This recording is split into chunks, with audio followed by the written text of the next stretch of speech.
Hello friends, स्वागत है आपका वाईपी एजुकेशन टेक चैनल पर। तो दोस्तों, इस वीडियो में आज हम बात करने वाले हैं क्लास एग्रीकल्चर आपकी चल रही है, क्लास 12 एग्रीकल्चर। क्लास 12 एग्रीकल्चर में सब्जेक्ट आपका है जूलॉजी। तो जूलॉजी में आज जो चैप्टर है, चैप्टर आपका 6 है, ये संघ एनिलिडा है।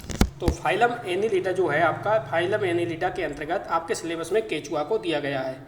तो इस वीडियो में हम केचुआ के बारे में संपूर्ण जानकारी देंगे और केचुआ के बारे में अध्ययन करेंगे। तो आपको बताना चाहेंगे कि आप वाईपी एजुकेशन ट्रिक चैनल पे नए हैं या अभी तक आपने चैनल को सब्सक्राइब नहीं करा है, तो आप नीचे रेड कलर के सब्सक्राइब बटन पे क्लिक कर लें और बराबर में बेल आइकन की घंटी है उसको भी प्रेस कर लें।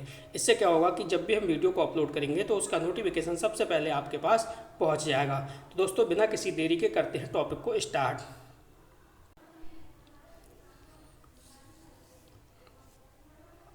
तो आपने देखा फाइलम जो है वो एनिलिडा है, संघ एनिलिडा। देखिए, पहले हम एक एक नंबर वाले जो क्वेश्चन है वो करेंगे, इसके बाद हम जो आगे डिटेल वाले क्वेश्चन होते हैं, लॉन्ग क्वेश्चन होते हैं, उन पर चर्चा करेंगे। तो पहला क्वेश्चन है, देखो केचुआ है, केचुए के गमन में सहायक है।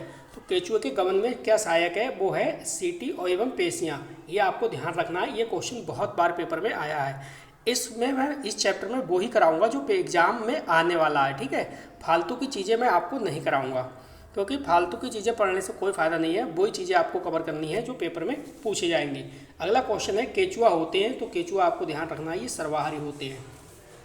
केचुआ कैसे होते हैं, केचुआ सर्वाहारी होते हैं। पहला क्वेश्चन था, केचुए के गमन में सहायक है, क्या है, सीटी एवं पेशियाँ।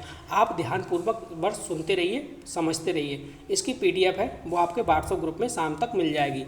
वो आप चिंता ना करें, पीडीएफ की चिंता ना करें, ठीक है। तो केचुआ कैसा जीव है, आप कहोगे सर जो केचुआ है वो द्विलिंगी है। कैसा जीव है केचुआ, केचुआ द्विलिंगी है, ठीक है। अगला क्वेश्चन है, केचुआ का जंतु वैज्ञानिक नाम क्या है। तो केचुआ का जो जंतु वैज्ञानिक नाम है वो है फेरिटिमा पोस्थुमा। इस क्वेश्चन पे आप स्टार लगा सकते हो, डबल स्टार लगाओ, काफ़ी बेहतरीन क्वेश्चन है, ये आपको याद होना चाहिए 100%। केचुआ का जंतु वैज्ञानिक नाम क्या है, फेरिटिमा पोस्थुमा। केचुआ कैसा जीव है, तो आप कहोगे द्विलिंगी है। केचुआ होते हैं कैसे, सर्वाहारी है। केचुए के गमन जो सहायक अंग है वो सीटी एवं पेशियाँ हैं। इतना आपको याद रखना है। आगे चलिए, अगला जो पॉइंट है वो है, केचुए में प्रचलन अंग कौन से होते हैं। तो केचुए में जो प्रचलन अंग हैं वो कौन से हैं, सीटो। क्या हो जाएगा, सीटो हो जाएगा। इस क्वेश्चन पे आप स्टार लगाओ, काफ़ी बार क्वेश्चन पूछा गया है कि केचुए में जो क्लाइटेलम है, क्लाइटेलम किन खंडों में पाया जाता है। तो जब भी क्लाइटेलम की बात आएगी तो आपके खंड आएंगे 14, 15 और 16। यानी केचुए में क्लाइटेलम किन खंडों में पाया जाता है, 14, 15, 16वें खंड में पाया जाता है। अगला क्वेश्चन है, केचुए के रक्त का रंग लाल क्यों होता है। तो केचुए के रक्त का रंग लाल क्यों होता है, वो होता है हीमोग्लोबिन प्लाज्मा में घुली होने के कारण। यानी हीमोग्लोबिन जो है वो प्लाज्मा में घुली होने के कारण केचुआ है। केचुआ के रक्त का रंग कैसा होता है, लाल होता है। अगला क्वेश्चन देखो, अगला क्वेश्चन क्या कह रहा है। अगला क्वेश्चन कह रहा है कि केचुए में कितनी जोड़ी शुक्रधानियाँ पाई जाती हैं। अब यहाँ पे कितनी जोड़ी शुक्रधानियाँ की बात कर रहा है, ठीक है। तो 4 जोड़ी शुक्रधानियाँ पाई जाती हैं। किस किस खंड में पाई जाती हैं, वो 6वां, 7वां और 8वां तथा 9वें खंड में पाई जाती हैं।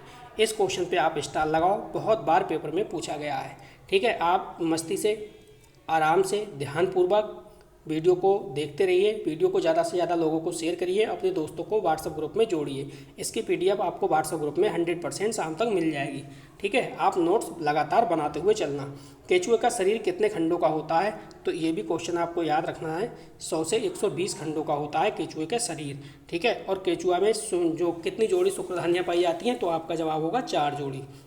कौन कौन से खंड में पाई जाती हैं, तो 6ठे खंड में, 7वें खंड में, 8वें खंड में और 9वें खंड में स्थित होती हैं।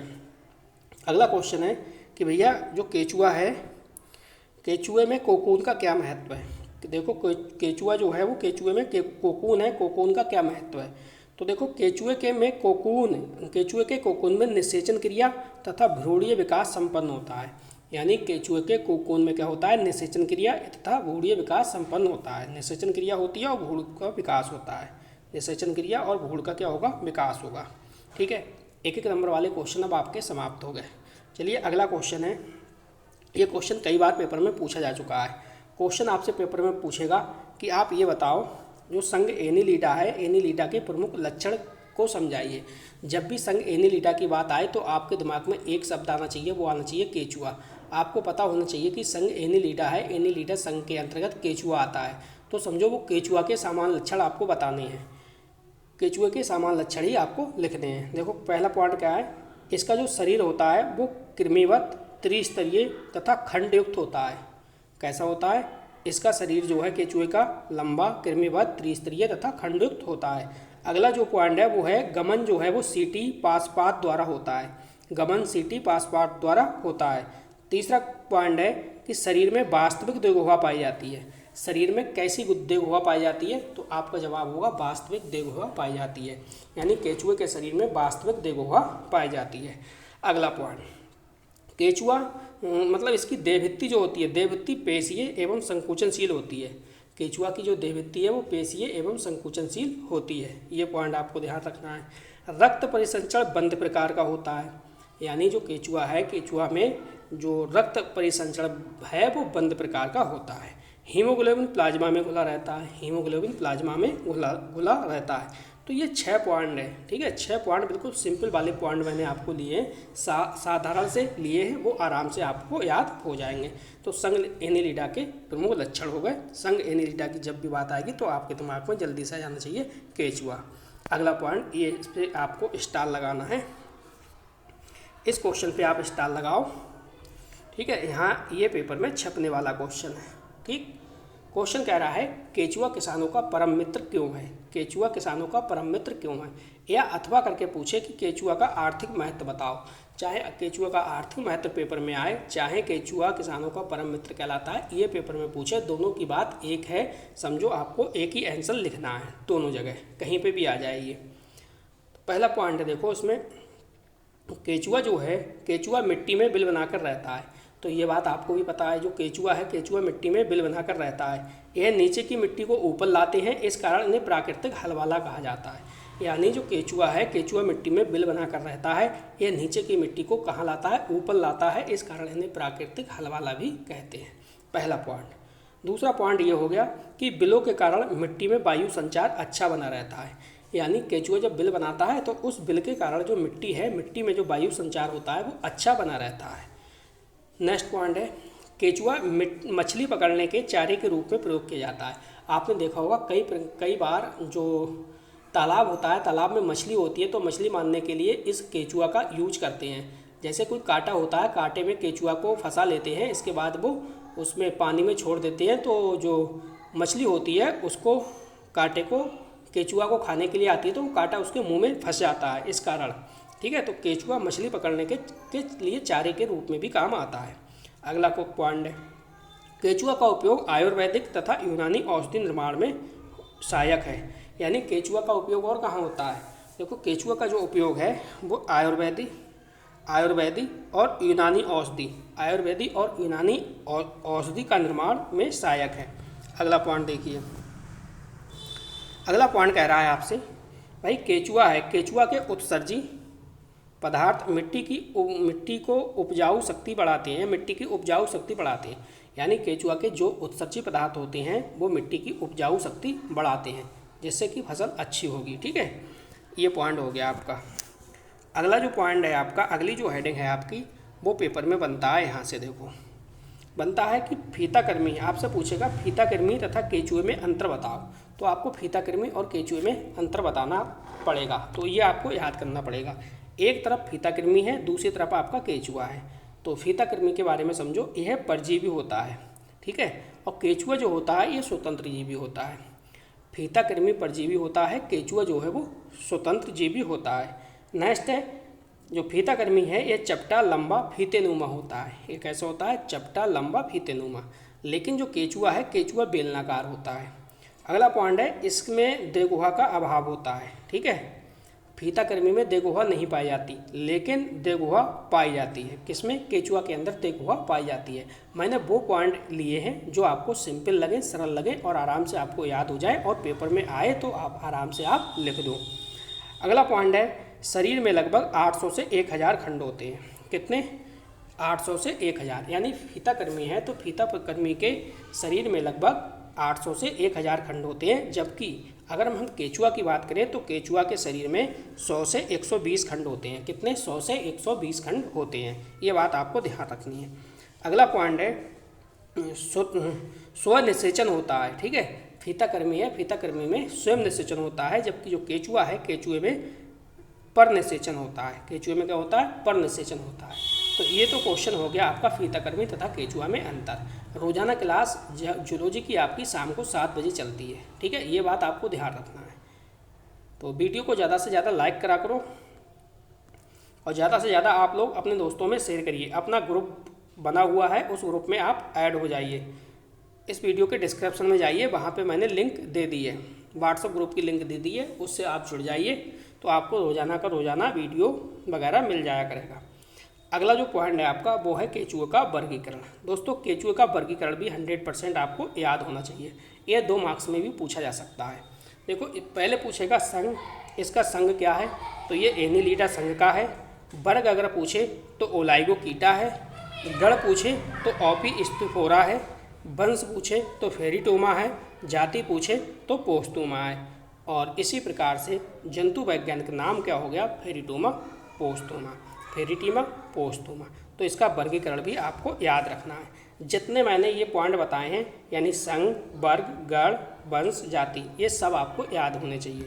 ठीक है, इसकी PDF व्हाट्सएप ग्रुप में आपको मिल जाएगी। अगला पॉइंट देखो, अगला जो है हमारा वो है भाई केचुआ में मैथुन। क्या है? केचुआ में मैथुन। तो केचुआ में मैथुन की प्रक्रिया थोड़ा सा आप समझ लीजिए। एक बार अगर आप स्टोरी को समझ लोगे तो आराम से आप पेपर में बना दोगे, कोई भी आपको समस्या नहीं आएगी। देखो केचुए में मैथुन वह प्रक्रिया है, यहाँ पे देखो केचुआ है, केचुए में मैथुन वह प्रक्रिया है जिसमें 2 केचुए विपरीत दिशा में जुड़कर शुक्राणुओं का आदान प्रदान करते हैं। यानी जिसमें जो केचुआ होते हैं 2 केचुआ विपरीत दिशा में, 2 केचुआ विपरीत दिशा में जुड़कर क्या करते हैं? शुक्राणु होते हैं, शुक्राणुओं का आदान प्रदान करते हैं। यह प्रक्रिया आमतौर पर बारिश के मौसम में सुबह सुबह होती है। यह जो प्रक्रिया होती है वो बरसात के दिनों में सुबह सुबह होती है। ठीक है, केचुआ अपने पेट की तरफ से जुड़ते हैं। किधर से जुड़ते हैं? केचुआ जो होते हैं वो अपने पेट की तरफ से जुड़ते हैं और नर जननांग द्वार से शुक्राणु दूसरे के शुक्राशय में पहुँचते हैं। ठीक है, नर जननांग द्वार से शुक्राणु जो होते हैं वो दूसरे के शुक्राशय में पहुंचते हैं। इस शुक्राणु आदान प्रदान को पशु निषेचन कहते हैं। इस शुक्राणु के जो आदान प्रदान ये कर रहे हैं केचुआ, तो इसको क्या बोलते हैं? इसको पशु निषेचन बोलते हैं। जिसके बाद अंडे और शुक्राणु मिलकर एक कोकून बनाते हैं जहां बच्चे विकसित होते हैं। तो ये आपको याद रखना है। मैथुन की प्रक्रिया देखिए, स्टेप बाय स्टेप आपको समझाते हैं। इसके नोट्स आपको व्हाट्सएप ग्रुप में मिल जाएंगे, चिंता ना करें। आप सिर्फ और सिर्फ वीडियो में समझा करो। तो देखो अगली हेडिंग जो क्या है, मैथुन की प्रक्रिया है। इसमें फर्स्ट जो पॉइंट है वो है जुड़ाव। किस प्रकार से केचुआ जुड़े रहते हैं? तो आप जुड़ाव में लिखोगे 2 केचुआ विपरीत दिशा में अधर सतहों से जुड़ जाते हैं, जिससे एक का नर जननांग द्वार दूसरे के शुक्राशय छिद्र के ठीक सामने आ जाता है। एक जुड़ाव में तो ये लिखोगे। अगला जो पॉइंट है वो है शुक्राणु का आदान प्रदान। तो देखो केचुआ जो है, केचुआ अपने शुक्राणु और सहायक ग्रंथियों से निकले तरल पदार्थ को एक दूसरे में स्थानांतरित करते हैं। यह शुक्राणु साथी केचुए के शुक्राशय में क्या हो जाते हैं? जमा हो जाते हैं। ठीक है, अब बात करेंगे अवधि। तो यह पूरी प्रक्रिया लगभग 1 घंटे तक चलती है। कौन सी प्रक्रिया? मैथुन की प्रक्रिया। नेक्स्ट है अलग होना। देखो मैथुन के बाद केचुआ क्या हो जाते हैं? अलग अलग हो जाते हैं। मैथुन के बाद क्या हो जाता है? केचुआ जो है वो अलग अलग हो जाते हैं। अगली हेडिंग है वो है कोकून का निर्माण। तो भैया कोकून का निर्माण कैसे होता है समझो। देखो अलग होने के बाद केचुआ के क्लेटेलम से एक तरल पदार्थ स्त्रावित होता है जो एक घेरे का रूप लेता है।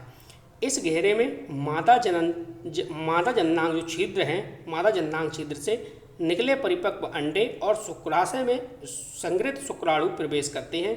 कीड़ा पीछे की ओर रेंगकर इस घेरे से बाहर निकल जाता है, जिससे एक कोकून बनता है। ठीक है, ये हो गया कोकून का निर्माण। इसके बाद है भ्रूण का विकास। तो भ्रूण का विकास कैसे होता है? देखो निषेचन और विकास कोकून के अंदर होता है। यानी निषेचन और जो विकास है वो कहाँ होता है? कोकून के अंदर होता है। निषेचन और विकास ये कोकून के अंदर होता है। इससे शिशु केचुए निकलते हैं। ठीक है, तो ये जो प्रोसेस था ये आपका था केचुए में मैथुन की प्रक्रिया। तो हमने इसमें पढ़ा केचुए की मैथुन प्रक्रिया पढ़ा। इसके बाद केचुआ का वर्गीकरण तो हमने पढ़ लिया। इसके साथ साथ में फीताकर्मी और केचुए में अंतर पड़ा। इसके बाद केचुआ किसानों का परम मित्र क्यों है या केचुआ का एक आर्थिक महत्व पड़ा। ठीक है। इसके बाद हमने संघ एनिलिडा के प्रमुख लक्षण पढ़ लिए और 1 नंबर वाले क्वेश्चन पढ़ लिए। यानी जितना इससे आना था, ठीक है, जितना केचुए से वाले चैप्टर से संघ एनिलिडा से आना था उतना मैंने आपको करा दिया। इसमें मेरे हिसाब से एक्स्ट्रा और कुछ भी नहीं पूछेगा आपसे, ठीक है। तो जो अगला चैप्टर आएगा वो आपका आएगा एस्केरिस वाला, ये आपको ध्यान रखना है। संघ एस्के हेलमिंथीज का जो है फाइलम आपका जो है एस्के हेलमिंथीज, उसमें केचुअम वो उसमें एस्केरिस आता है। तो एस्केरिस के अंतर्गत अगली वीडियो आपकी आने वाली है, ठीक है। तो मिलते हैं, नेक्स्ट वीडियो आपकी आएगी कल, मिलेगी शाम 7 बजे। तो बस इस वीडियो में इतना ही था। वीडियो देखने के लिए आपका बहुत बहुत धन्यवाद। मिलते हैं नेक्स्ट वीडियो में न्यू टॉपिक के साथ। आपका दिन शुभ हो।